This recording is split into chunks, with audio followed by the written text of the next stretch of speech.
Okay, teachable moment. This is my new larger but exterior storage space, so it's a little noisy with the freeway. You can see right there, there's a nail head, and then there's a nylon block.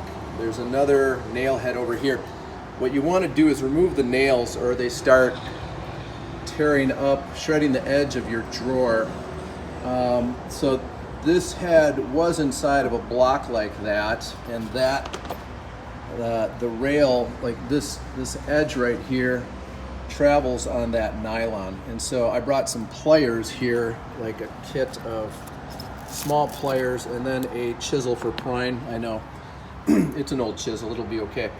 And then actually I have a pry bar I might use. But you want to get these nail heads out, otherwise they end up, like I said, gumming up the drawer and scratching it and keeping it from opening and closing.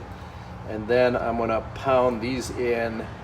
I got some fresh ones, and so I'm going to replace these guys. Okay, so I use my Baco scraper a ton, and this is my other thing. It's kind of like a broken record when I'm actually working on furniture. This is kind of designed for prying off trim. It's got a wide head, which when it's prying, that helps displace or spread the amount of pressure on the stuff underneath. So if you're going to, like, taking something off drywall, or soft wood, this will keep you from bruising the area underneath too much. And so it does have that notch. And so if I can kind of, oh, there you go, see, piece of cake. Whoever worked on this and didn't bother to take the nail out, this is all you needed, was my trusty pry bar friend. Next up is the world's most adorable hammer. I'm going to try to gently tap that into place, and so I think I'm good there.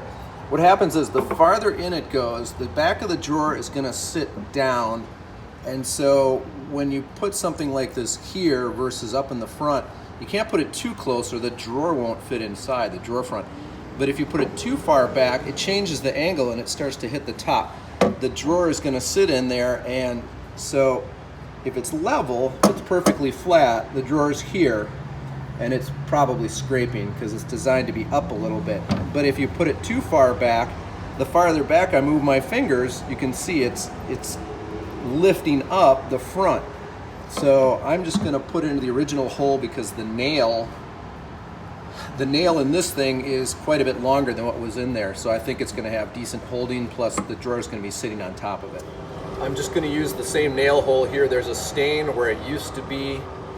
There used to be a pad like that, and so I'm going to assume that this is actually, maybe that's original equipment. It's supposed to have a nylon pad, and that's a good place for it for this particular drawer. So here's the nylon pad, button, whatever you want to call it. I'm just going to put it in the old nail hole, because like I said, I think the nail's long enough that it will grab on okay. So now I just need to check the drawer and see if that works. So here's a final look at it with the cars roaring in the background, and I'm not wearing my microphone. But the drawer was going to about here and then hanging up and making all kinds of scuffing noises.